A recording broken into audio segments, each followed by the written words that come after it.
Major funding for KPBS Evening Edition has been made possible in part by Bill Howe Family of Companies, providing San Diego with plumbing, heating, air, restoration, and flood services for over 45 years. Call 1-800-BILL-HOWE or visit billhowe.com. And by the Conrad Prebys Foundation, Darlene Marcos Shiley, and by the following.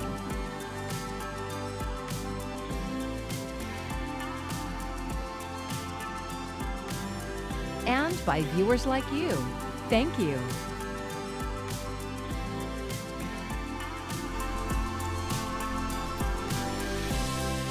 New federal work requirements for CalFresh food assistance take effect today. Thank you for joining us. I'm Maya Trabulsi. San Diego County estimates more than 90,000 recipients could be affected over the next year as they come up for benefit renewals. KPBS health reporter Heidi DeMarco says local organizations are preparing for the impact. Starting today, new federal rules will require many adults 18 to 64 receiving CalFresh to prove they worked, volunteered, or attended job training at least 80 hours a month. CalFresh is California's version of the Federal Supplemental Nutrition Assistance Program. Amy Ellitz is the director of programs at the San Diego Food Bank. She says many clients are confused about the changes. Populations that were previously exempt are now having to jump through hoops just to get, $30 to $40 a month to help supplement their groceries for their families. Ellett says people experiencing homelessness, veterans, and individuals with unstable work schedules could face the biggest challenges meeting the new requirements. The food bank is bracing for the increased demand. We serve on average over 400,000 a month already. So that's looking at almost a 25% increase in the output that we're going to have to be able to provide to meet that need. To help residents navigate the changes, the county and 211 San Diego launched a new website to connect people with job training programs, volunteer opportunities, and other qualifying activities. San Diego Assembly member Lachey Sharp Collins says the new requirements will also increase pressure on county workers. We desperately need resources to support county employees who now will have to spend more time helping recipients maintain their eligibility. Ellett says not everyone will lose benefits immediately. Most recipients will continue receiving assistance until their annual recertification. But as we start to see folks roll off some of these benefits, we're not entirely sure what that's going to look like 2-3 months from now. Residents can find more information about the new requirements and qualifying activities through the county's Work Ready Hub website. Heidi DeMarco, KPBS News. Overnight tonight, dropping down to the low 60s once again, partly cloudy skies, and then of course we have to deal with the marine layer, at least along the coast. There's going to be some changes coming with the June gloom this week, but also some changes in our temperatures up and down. I'll tell you more about what to expect coming up. A pipeline that collapsed late last week in Tijuana is sending millions of gallons of untreated sewage into the Tijuana River. KPBS environment reporter Tammy Murga says that has led to spikes in sewer gas levels. People living and working near the polluted Tijuana River may have noticed more sewage flows and sewer gas odors over the weekend. Some have taken to social media to share how bad the stench has been. The U.S. International Boundary and Water Commission says a 10-mile pipeline in Tijuana broke down Friday night. It's called the Parallel Gravity Line, and it's supposed to transfer wastewater to a treatment plant in Mexico. Instead, the raw flows have been making their way into the river. The IBWC did not respond to a request for comment. Its data show flows spiked from 10 million gallons Friday to 34 million gallons Sunday. More pollution triggered air quality alerts over the weekend. The IBWC says the line has ruptured twice over the past 2 weeks. Unfortunately, we routinely receive email updates about ruptures or damage to infrastructure in the Tijuana wastewater system that leads to these high flows or spill events that then impacts the water in the estuary. Patrick McDonough is with San Diego Coastkeeper. He is working on getting Mexico to release a report on the status of its wastewater system through the Commission for Environmental Cooperation. Developing a factual record through the CEC process would bring a lot of that information and data to light, and that would help us resolve the problems. You can't solve a problem if you don't know what all of the issues are. Mexican officials say they expect emergency repairs to take several days. Tammy Murga, KPBS News. And the Tijuana sewage crisis is shaping up to be a top-of-mind issue as San Diegans prepare to head to the polls tomorrow. Several candidates for California governor recently toured the Tijuana River Valley with County Supervisor Paloma Aguirre. She's been pushing for stronger state and federal action to address the decades-long crisis. The candidates explained to our media partner KGTV what they would do to tackle the problem if elected. We'll be a partner with our federal government and the Mexican government to try to deal with this because it is not appropriate. I know people personally in the Trump administration who we can work with to solve problems like this one, and that's what I'll do. I would absolutely declare a state of emergency. I would work with the federal government to do our best to hold Mexico accountable. I would declare a state of emergency day one. I think what Paloma Aguirre is doing is absolutely right. I think she's a hero. Governor Gavin Newsom has repeatedly rejected declaring a state of emergency, saying it would not fix the underlying problem. He has called on the Trump administration to do more, arguing that the wastewater treatment systems at the center of the issue are federal responsibilities. And a reminder, check out the Voter Hub at kpbs.org. You can find out more about the gubernatorial candidates as well as answers to commonly asked questions, including how do I know if I live in District 1? And take a quiz to see how the candidates align with you on important issues. Iran has suspended talks with the U.S. in protest of Israel's military action in Lebanon. This comes after President Donald Trump this weekend sent back changes to a proposed deal to extend an existing ceasefire. All the while, as Lee Waldman reports, the two countries continue to trade strikes. Iran has suspended talks with the United States in protest over Israel's strikes in Lebanon, semi-official Iranian state media has reported. The Iranian foreign minister posting on social media, a ceasefire between Iran and the United States constitutes without any ambiguity a comprehensive ceasefire across all fronts, including Lebanon. Any violation of this ceasefire on one front shall be considered a violation of it across all fronts. I think Israel is very intent on making sure that diplomacy between Iran and the U.S. is not fruitful. The Israeli prime minister instructed the Israeli military to strike a Lebanese suburb that is a Hezbollah stronghold. Those plans were coordinated with the U.S., an Israeli source told CNN. U.S. Central Command said Monday it had successfully intercepted 2 Iranian ballistic missiles targeting American forces based in Kuwait and conducted what it called self-defense strikes on the Iranian military infrastructure over the weekend. They do have their missile capabilities restored. They are a threat. They still have some air defense capabilities, but they're a bigger threat to our allies. President Donald Trump had sent back changes to a proposed deal with Iran, officials said, insisting on tougher language about Iran's nuclear commitments and its pledge to reopen the Strait of Hormuz. In a Truth Social post, Trump claimed Iran really wants to make a deal, and it will be a good one for the USA and those that are with us. Lee Waldman, KPBS News. I'm Jeff Bennett. Tonight on the NewsHour, President Trump's Justice Department pauses plans to create a nearly $1.8 billion fund to compensate some of his supporters. That's at 7 after Evening Edition on KPBS. Burn All Books was recently hit with its 3rd rent hike in 3 years and may be forced to relocate. KPBS arts reporter Beth Accomando explains what makes this indie bookstore unique. Burn All Books is not your typical bookstore, or even a typical indie one. For one, it has a risograph printer tucked in the back room. It's like the biggest, oldest, clunkiest looking copy machine, but what it does is pretty amazing. It's a stencil duplicator, so it's going to take any image that you send it. That's Amanda Bernal, co-founder of Burn All Books. It's going to interpret it into a stencil with whatever color you put in the machine. So right now I have black in here. And the drum is this big, giant piece of equipment. But every time you send it a new image, it's going to make a new stencil and dispose of the old one. And then this is going to spin really fast while the paper passes underneath. And it can make like an enormous edition of prints so quickly. It's a really fun way to make a bunch of really colorful prints on the cheap. Or zines, says co-founder Nick Bernal. For me, zines are one of the greatest accessible forms of expression. So it's really just paper folded. So it's very DIY.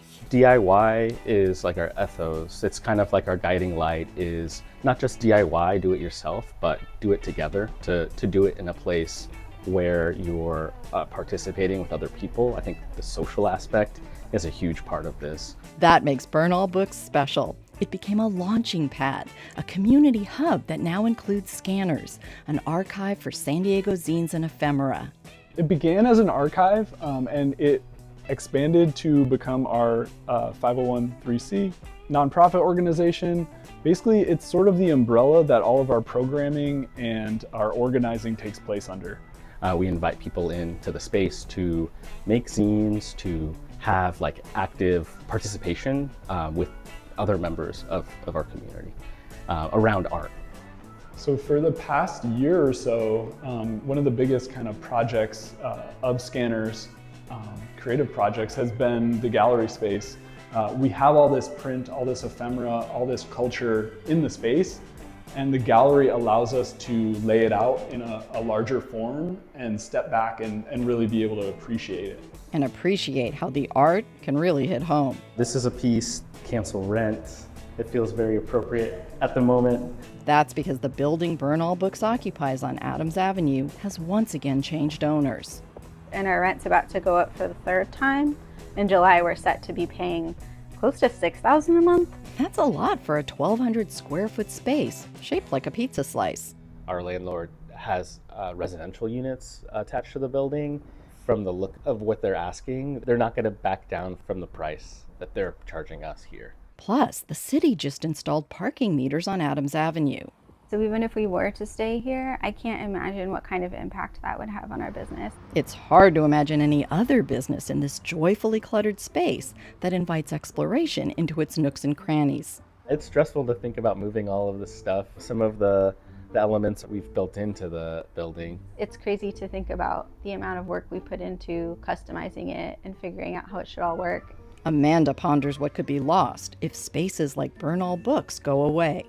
Our opportunities for connecting with each other, especially like as creative people in the city, are so limited and are so institutionalized. So yeah, I think there's a ton to lose there because people really feel disconnected from each other already, and to give them a place to be together where we're not asking anything from them besides like their presence and participation is pretty rare, I would say. But Burn All Books is nothing if not adaptable. We've been in garage spaces. We've literally printed out of our garage, had a little shop behind Verbatim Books where we started out. We can make a lot of different things work for us because we are adaptable. Having to make the change has created the ability to see like, okay, what's growth look like then? So to find that next place, I think we can look at it as an opportunity for us. We're big dreamers and big idea people over here, so we tend to see opportunities everywhere. But maybe it's that kind of psychotic optimism that has brought us here in the first place. But it's working for us so far. So what can I say? Sharing that psychotic optimism, I'm Beth Accomando for KPBS News. And we have more cost of living stories about everything from rising gas prices to saving money on live sports events. They're part of our Price of San Diego series. Check it out online at kpbs.org/Price of San Diego. From Meghan Trainor to Post Malone, nearly a dozen big-name acts have canceled or postponed upcoming tours. And while the artists cite a number of reasons behind their decisions, much of social media says Blue Dot Fever is to blame. Michael Yoshida explains what it is and whether it will disrupt your summer concert plans. After several music tour cancellations, some are claiming the music industry is suffering as tickets go unpurchased due to high prices and other economic factors, while others say this is just business as usual. So we spoke with several experts to see if Blue Dot Fever is a reality or just a fever dream.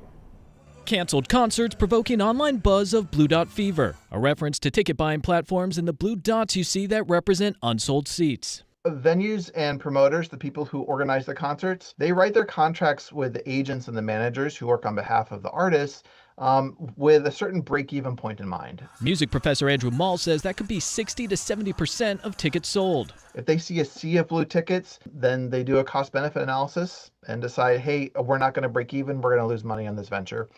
Then they have to cancel. So is live music suffering from a blue dot fever or something else? This is a music industry vibe session story. Sam Howard Spink, director of the music business program at NYU, says what started as an online meme turned into a flashpoint for concerns about cost of living and where entertainment spending fits in. People love to talk about it, but the data shows that there aren't more cancellations than usual. Ticket prices are expensive, but they're not radically more expensive than they've been since the pandemic. With recent cases of artists pulling the plug, a sign not of a fever, but how tours can be a tricky business. For the right kind of artist, it can make an enormous sums of money. For mid-tier or smaller artists or emerging artists, touring can be a very challenging economic space. The flip side is that when the touring works, right, when the agents and the promoters find the right size venue and find the right price, people are actually really hungry for live music. And to that point, some of the artists who canceled stadium tours here in the United States have reportedly seen sellouts in other markets such as Europe, where experts say the venue size, prices, as well as demand from their fans may be a better fit. In Washington, I'm Michael Yoshida. It's that time of the year again. June marks the beginning of peak summer travel season. Crowds can expose you to germs that you're not typically around, and no one wants a summer sickness. So Mandy Gaither has tips from a doctor on how to avoid catching an illness while you're on the go. From crowded airports to theme parks thick with people, for many, summer means travel, and it can come with consequences. It's not just you traveling, but it's everyone else as well. Dr. Daniel Egan with Orlando Health says those crowds and heavily touched surfaces can be hotbeds for germs. Sicknesses that can spread during summer travel include non-polio enteroviruses, which come with cold-like symptoms, respiratory diseases like measles, gastrointestinal viruses like norovirus, vector-borne diseases like Lyme disease or malaria, or if you travel to the southern hemisphere, flu season typically peaks in June, July, and August. Our summertime is their winter time. Egan says to stop the spread of viruses, hand hygiene is critical. Use soap and water to wash away the germs and pack sanitizer to use after touching high contact areas like railings. And keep your hands away from your eyes and face. To protect against vector-borne illnesses, choose long sleeves and pants in areas known for ticks or mosquitoes. Use EPA-approved insect repellent and check your body for ticks after being outside. The CDC also says to pack a travel health kit with things like prescription and over-the-counter medicines, and depending on your destination, a mask, insect repellent, sunscreen, aloe, water disinfection tablets, and your health insurance card. It doesn't mean that it's not safe to take your big trips. All it means is you just have a plan in place. For Health Minute, I'm Mandy Gaither. Some good advice there, and you can also check out the CDC's destination webpage for travel health information. There you can see what vaccine or medicine you may need based on where you're going and what health risks or diseases are a concern there. You can also make an appointment with your healthcare provider before you leave to get destination-specific vaccines, medicine, and information. There is a new way to travel between San Diego and Chula Vista. KPBS video journalist Matthew Bowler has more on the new ferry. In a nod to maritime tradition, bells herald the maiden voyage of the new Chula Vista to San Diego ferry.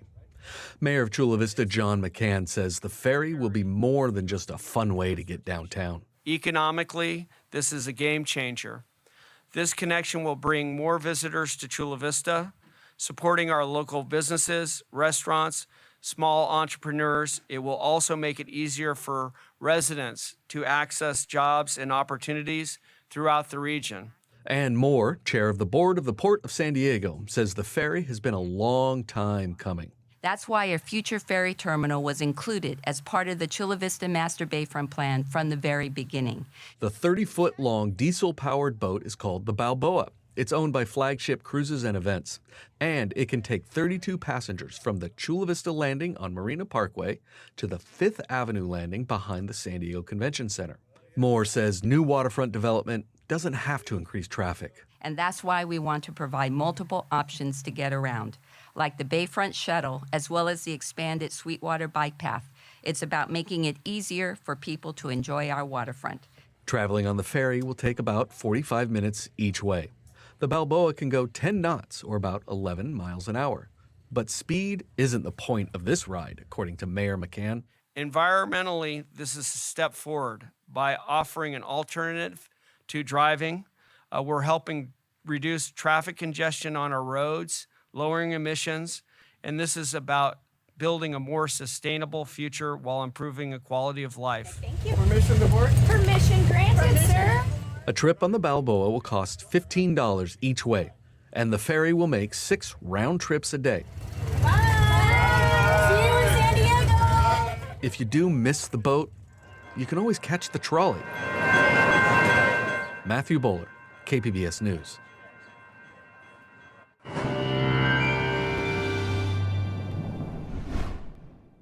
Well, we got a brief bit of relief from the marine layer, at least further inland, but it's going to be deepening once again, keeping our temperatures in the morning on the cooler side. However, our highs, we're seeing a warm-up trend, and that peaks midweek. Then this weekend, we get another pattern change, and everything changes again. But here's the thing. Our temperatures, it's a few degrees here and there, up and then down, so it's not too much of a roller coaster. But let's start with what to expect tonight, first of all. So you can see clouds get pretty far inland, even Mount Laguna seeing some of those clouds at times. 56 is our low overnight, 60 in Oceanside, 61 for San Diego itself. As we warm up tomorrow, we get up to the 70s or even close to triple digits in Borrego Springs. Yeah, we're going to end up in triple digits this week there, so get ready.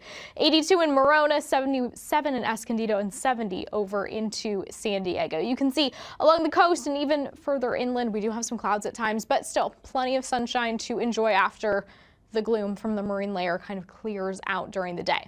Let's take a look at the next 5 days along the coast. We're only seeing temperature variations by 2 degrees here and there. So overall, low 70s. Every day is going to feel mostly the same as far as our high temperature. We go further inland, we get up to 81 as our peak Thursday before temperatures cool down to the mid 70s by Friday. So Thursday to Friday, you might notice a little bit of a drop there. It's going to be cooler by the end of the week. We go to our mountain regions. We're hanging out in the 60s all week. Again, a few degrees here and there. You're not going to notice much of a difference, I don't think. And our lows staying pretty consistent in the 50s.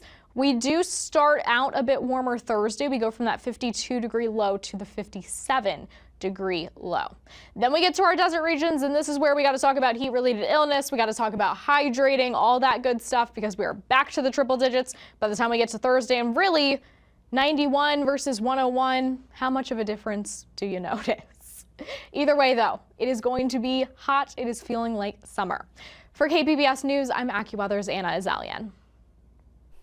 Foster youth in Solano County were celebrated for overcoming barriers and graduating. As Andres Valle reports, they're now looking to the future. It's a graduation filled with teens who are looking towards the future. Theater has been my passion for the past couple years. Acting has definitely caught my eye. It's been a dream I've had since I was 8 years old. Some choosing the arts. Ever since I picked up a pencil, I've just been drawing my whole life. Others wanting to give back. I'm hoping to go to Sacramento State and study to become a social worker because ever since I was in middle school, I always like to help people through their issues and put some people above myself just so I could help them get through the same things I would have to get through. And hey, some are just ready for the next chapter. I'm gonna be more of an adult, have more responsibilities in life, so I'm just ready for that. Because for these graduates walking down the aisle at First Place for Youth, a nonprofit serving foster care youth in Solano County, This graduation means more than a traditional diploma. No matter what, every single person graduating today has someone here who has their back and is acknowledging their success with them. Erica Waterford with the organization says these teens have been involved in a program teaching them life skills, which she says allows them to be a support system as they age out of the foster care system. You look at some individuals, and some have been to 5 to 10 different high schools. And so instead of us saying that, putting blame or, there might be reasons they didn't finish, us really acknowledging some of those hardships and making sure that we're there to hold their hand. We're there to help them with any small step. The program inspired Raquan Gardner to continue making art. And for most of my pieces, I use a lot of blues. Mental health, that stuff is really important. I'm glad that I am able to be here to learn all those skills. I've made some really good friends along the way. They've helped me with just being myself, understanding my emotions, helping other people with theirs. It's been a lot of fun. They taught me how to budget and hygiene, all that stuff. As they turn their tassels, this class of 2026 says goodbye to one era and hello to the next. In Fairfield, Andres Valle, KCRA 3 News.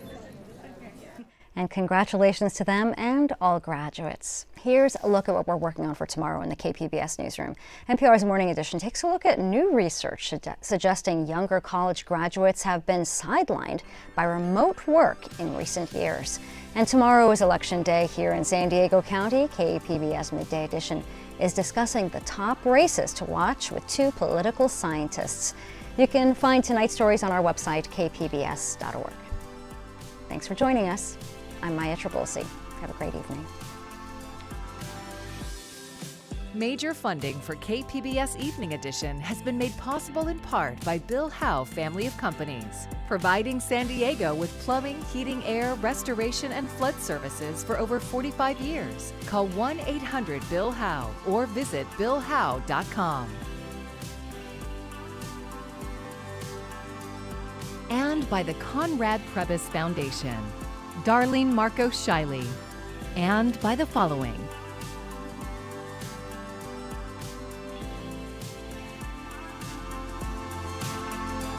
And by viewers like you. Thank you.